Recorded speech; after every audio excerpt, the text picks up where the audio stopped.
ہزاروں خواہشیں ایسی کہ ہر خواہش پہ دم نکلے، بہت نکلے میرے ارمان لیکن پھر بھی کم نکلے، محبت میں نہیں ہے فرق جینے اور مرنے کا، اسی کو دیکھ کر جیتے ہیں جس کافر پہ دم نکلے۔ جناب، یہ خوبصورت کلام کہنے والے اور اردو ادب کے سب سے بڑے نام مرزا اسد اللہ غالب کی آج 153ویں برسی منائی جا رہی ہے۔ 11 سال کی عمر میں پہلا شعر کہنے والے اسد اللہ کو شاید خود بھی علم نہیں تھا کہ ان کی شاعری اردو زبان کو رہتی دنیا تک روشن کرتی رہے گی۔ اور مرزا غالب کا نام اسد اللہ بیگ اور والد کا نام عبداللہ بیگ تھا، اور وہ 27 دسمبر 1997 کو آگرہ میں پیدا ہوئے، اور مرزا غالب اردو زبان کے سب سے بڑے شاعر سمجھے جاتے تھے۔ شروع میں وہ فارسی اور مشکل اردو زبان میں شاعری کرتے رہتے تھے، اور اس زمانے میں اسد ان کا تخلص تھا۔ تاہم معاصرین کے طعنوں کے بعد انہوں نے اپنی شاعری جو ہے اس کا رخ تھوڑا سا بدلا اور اسے ایسی آسان زبان، تخیل اور فلسفیانہ انداز میں ڈھالا کہ کوئی اور شاعر ان کے مد مقابل آج تک نہیں آیا ہے۔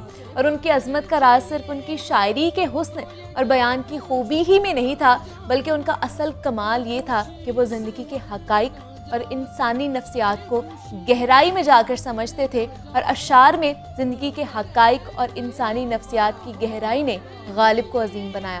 اور اردو ادب کا یہ بڑا نام 15 فروری 1869 کو اس طرح فانی سے کوچ کر گیا، اور غالب کی شاعری نوجوان نسل کے لیے کس قدر بااثر ہے، اس پر آج ہم بات کریں گے۔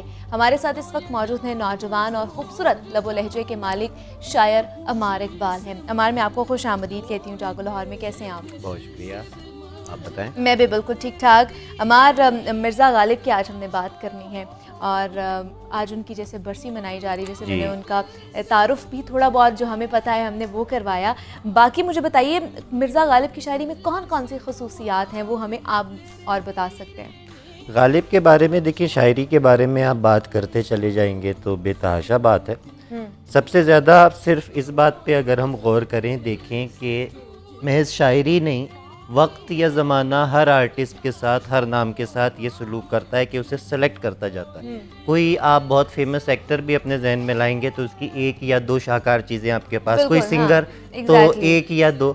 غالب ایک ایسا نام ہے جو وقت گزرنے کے ساتھ ساتھ ہمارے پاس 100% موجود ہے۔ دیگر کسی شاعر کی آپ بات کرتے ہیں، وہ اردو بلکہ اتنی سخی زبان ہے کہ وہ تو ایک شعر پہ شاعر کو زندہ رکھتی ہے صدیوں، لیکن عموماً یہ ہے کہ 5 نظمیں 7 نظمیں، کوئی ایک شاہکار نظم، کوئی ایک غزل۔ غالب ایک ایسا نام ہے جو آپ کے پاس 100% موجود ہے۔ ایک مصرع آپ کسی کو بھی سنائیں گے وہ آپ کو پوری غزل پیش کرے گا، تمام چیزیں موجود ہیں۔ لیکن مجھے اور دیکھنے والوں کو یہ بتائیے کہ مطلب ان کی ایسی کیا خصوصیت ان کی شاعری میں کہ ان کو دوسرے شعراء سے ممتاز بناتی ہے؟ اس وقت کے حوالے سے اگر آپ بات کریں تو غزل اور غالب، غزل اردو غزل کی آبرو جو ہے وہ غالب سے، غالب کو غزل سے آپ مختلف نہیں کر سکتے۔ اس وقت ان کا کمال یہ تھا کہ اس وقت انہوں نے غزل کو بہت وسعت دی، اس میں وہ مضامین انہوں نے بیان کیے جو عموماً شاعری میں بیان نہیں ہو رہے تھے یا سامنے نہیں آ رہے تھے۔ اس سے غزل کو بہت تقویت ملی، اور پھر ہم نے دیکھا کہ دیگر زبانوں میں پھر غزل اس طرح نہیں پنپ پائی۔ اردو میں اردو شاعری کے سر کا تاج رہی، اور یہ صرف یہ ہے کہ غالب۔ تو مجھے بتائیے غالب کی شاعری کا زیادہ تر موضوع کیسا ہوتا تھا، کیا تھا زیادہ تر ان کا موضوع؟ غالب کی شاعری میں زندہ دلی ایک تو آپ کو نظر آتی ہے، غالب کی شوخی معروف ہے، مشہور ہے۔ اس کے بعد اگر آپ پڑھتے چلے جائیں تو فلسفہ، موجودہ حالات، تمام چیزیں ایک نئے انداز کے ساتھ، ایک ایسے انداز کے ساتھ جو آپ نے پہلے کبھی نہیں سنا ہوتا۔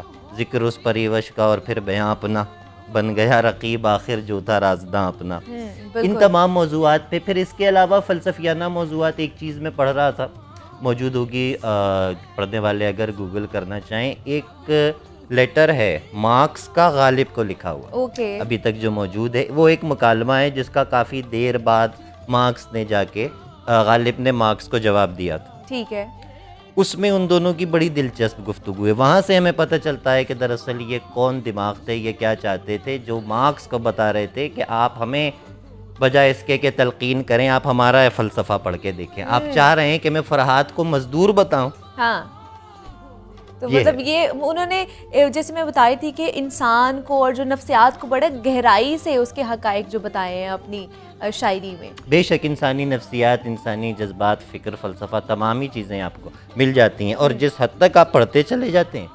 اسی لیے ایک اور کمال یہ ہوتا ہے شاعر کا کہ وہ ہر دور میں جتنے ادوار میں وہ ریلیونٹ رہے گا اتنے وقت تک وہ زندہ رہے گا. غالب ہمیں ہر دور میں ریلیونٹ لگتی ہیں، ان کی باتیں وہ تمام مطلب جو پڑھے گا اس کو لگے گا ہمارے لیے بے شک ہمارے لیے ہماری دور کی بات ہے. حالانکہ ابھی آپ نے جیسے ذکر کیا 150 سال کی کہانی. بالکل بالکل ایسے ہی ہے. اور لیکن ابھی بھی ہم جب پڑھتے ہیں ان کے اشعار پڑھتے ہیں، ان کی غزلیں پڑھتے ہیں، تو ایسے لگتا ہے جیسے ہمارے لیے ہی وہ انہوں نے لکھا ہے یا انہوں نے پڑھا ہے. تو مجھے بتائیے آپ کو کون سا ان کے زیادہ شاعری پسند ہے؟ ایک تو یہ تو میں نے دیکھیں پہلے ہی ذکر کیا کہ غالب از the only one جو 100% موجود ہے. پھر آپ کہیں سے دیکھیں شیکسپیئر لکھ گئے the world is in stage and we are all merely actors. اب یہاں سے آپ دیکھنا شروع کریں. غالب کا معروف شعر بازیچہ اطفال ہے یہ دنیا میرے آگے.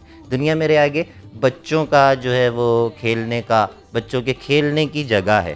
بات دونوں ایک ہی کر رہے ہیں، لیکن دماغ کا ایک چھوٹا سا سوچ کا فرق ہے کہ شیکسپیئر خود کو بھی شامل کر رہے ہیں کہ ہم سب ایکٹرز ہیں. یہ گرینجر الگ ہے، وہ ایک ایگل آئی ویو لے رہے ہیں دنیا کا کہ بچوں کے کھیلنے کی جگہ ہے دنیا. میں تھوڑی انوالو ہو کے کھیلوں گا، میں تھوڑی ایکٹنگ کروں گا، میں آبزرو کر کے آپ کو بتا رہا ہوں. بازیچہ اطفال ہے یہ دنیا میرے آگے، ہوتا ہے شب و روز تماشا میرے آگے. بازیچہ اطفال ہے دنیا میرے آگے. بالکل ایسے ہی ہے. تو مجھے بتائیے مرزا غالب کے بغیر آپ کو اردو شاعری جو ہے کتنی نامکمل سی محسوس ہوتی؟ بس ایک جملے میں اس بات کا میں جواب دوں گا، غزل نہیں رہتی. جس طرح دیگر زبانوں میں غزل نہیں رہی اس طرح اردو میں بھی غزل نہیں رہتی غالب اگر نہیں ہوتی، کیونکہ پھر اس کے غزل کے دامن کو وہ وسعت نہیں مل پاتی. پھر آپ شاید غالب کے بعد شاید ہی کوئی شاعر. اچھا دوسرا ایک اور جملہ ہم نے کہا کہ شاید 15 سال کی عمر میں غالب کوئی نہ پتا ہو، لیکن ہم جو چیزیں دیکھتے ہیں ہمیں یہ لگتا ہے کہ وہ ان کو اپنی آخر تک اور شروع تک معلوم تھا کہ غالب جو ہے وہ میں ہی ہوں. ٹھیک ہے.